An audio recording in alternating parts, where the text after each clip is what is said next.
So let's dive into this a little bit deeper. So now you're interested in becoming a dungeon master. We'll go over 5 tips here, 5 categories. 1, the role of a dungeon master. 2, the advantages of being a dungeon master. 3, getting started, some helpful tips for becoming a dungeon master. 4 is time, effort, and commitment required to be a dungeon master. And 5, learning from other DMs. All right, talking point number 1. What is the role of a DM? The DM does so much. Game facilitation. You are in charge of setting the time and place of the game as well as running it. Storytelling. You push the narrative. You take the info that the players give you, the meat of the story, and you push the narrative and the story with it. 3, you're the rules enforcer. You are the judge, the jury, the executioner. All discrepancies in game, player versus player or player versus DM, are adjudicated by you. You have to make fair rulings and stay consistent about it. 4, player interactions. Your job is to get the players to interact with your world. Make them feel as though it's alive. 5, world building. You build encounters, locations, NPCs, weather patterns, basically everything other than your player's agency. You never want to take that away. Talking point number 2. Advantages of being a DM. Creativity. Being a DM is an amazingly creative outlet. You get to build a world, you get to build people, you get to build interactions, traps, puzzles, themes. I mean, you literally have unlimited creativity within this world, aside from your player agency choices. Definitely allow your players to have that sense of creativity as well, because they're going to create things that you never even thought about. Things that you go, oh, wow, that's actually an amazing idea. I'm going to run with that. And their choices are going to force you to have to create ways that this fits into your world. 2, leadership skills. You have to lead the session. You have to drive the narrative forward. You have to keep everybody engaged. And you also have to push things once it gets a little bit slow and stagnant. Your players are sometimes going to be in town, going around to shops, looking for weapons or items, or going to libraries and searching for their own personal arcs. They might even be split apart from each other. But at some point, you're going to have to wrangle them back in to push the narrative forward further. Maybe you have to throw an encounter at them. Maybe the town becomes, a siege, and they have to help defend all the NPCs that they're talking to.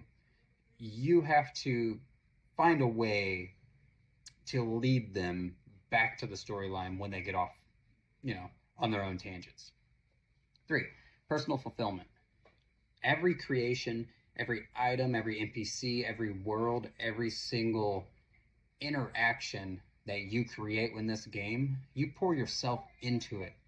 Every creation, and even every session that you run, you're pouring yourself into that. It's extremely personal. 4, problem solving. Your players are going to throw things at you that you never expected, things that you could never prepare for, things that you probably wouldn't even think about 100 times over if you thought about the same scenario in different ways. And they're going to laugh and watch you sweat as you try to create a way that this fits into their world, or a way that this interacts in your world, and the crazy things that it causes to happen. My players are extremely chaotic, and every session, most of my prep is tossed out the window because they're off doing crazy things. 5, community and social interaction. This game creates unbelievable bonds between people. It is a mentally collective, creative space where we as a group are creating this adventure. You will get lifelong friends from this. Everybody who comes into it with a sense of vulnerability and pours themselves into the world, you're going to create bonds that you never knew you could create with people.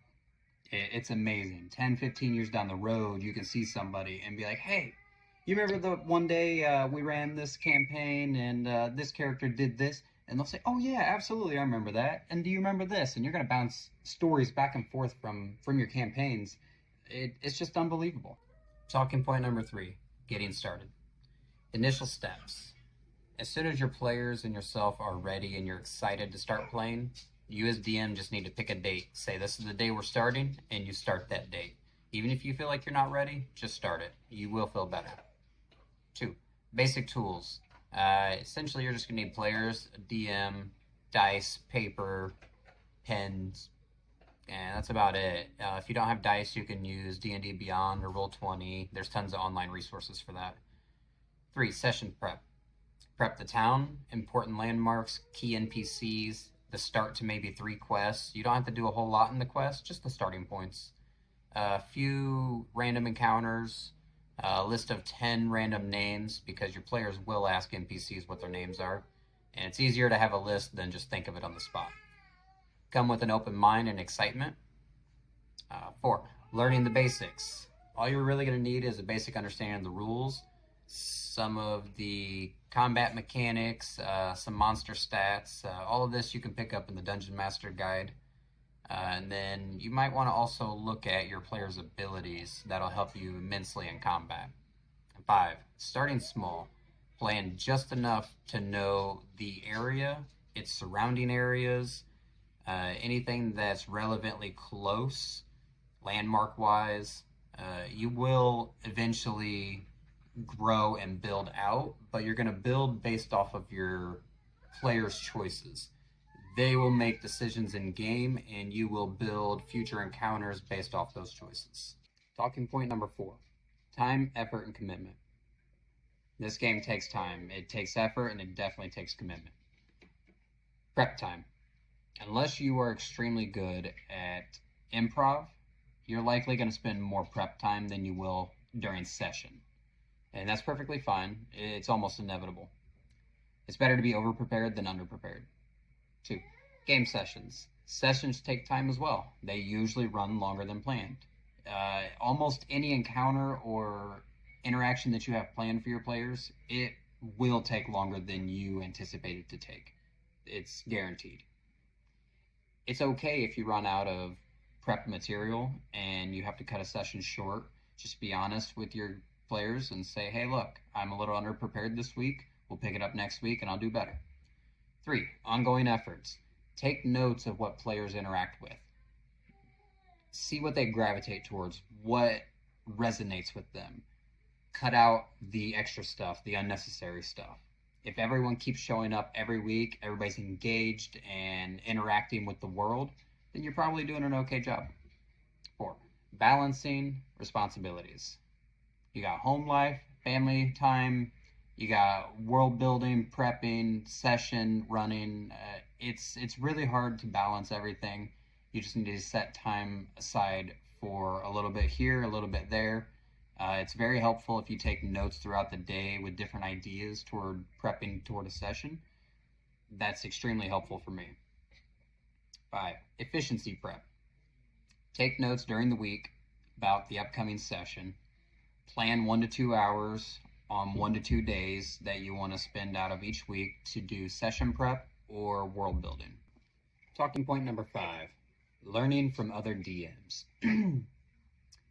Watching or listening to live streams or actual play streams is a huge help for any aspiring DM. Dimension 20 is my absolute favorite. Not Another D&D Podcast is a very close second. Great resources for ideas and also mechanics and how to create your own homebrewed worlds as well. It's fantastic. You're just bouncing ideas basically off of people. 2. Joining DM communities. There are several Discord channels, there's Patreons, there's email chains. I personally do all 3 of these, and it helps immensely to talk with other DMs and help facilitate that community. 3. Reading DM guides or blogs.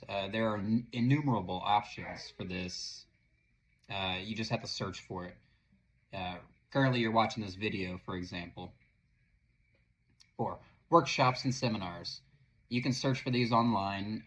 Multiple communities, cities specifically, some smaller towns have these often at libraries and things like that. You can check Your local card shops, sometimes they have sessions that they run weekly. It's a good place to check out. 5, honest, judgment-free feedback. Reach out to peers or other dungeon masters you follow. Ask for feedback. Don't take it personally. You can't control if someone is going to give you negative input, but you can still take from that negativity and dissect it and pick apart the negative part and what is actually constructive of that negativity. And then you can use it to improve yourself in your game. And that's just a few tips there to help out any new or aspiring dungeon masters. Hopefully you liked and took from this video something positive. If you enjoyed today's video and you'd like some more Dungeon Master tips, consider joining me on my journey of mastering the dungeon. Comment, like, and subscribe for more.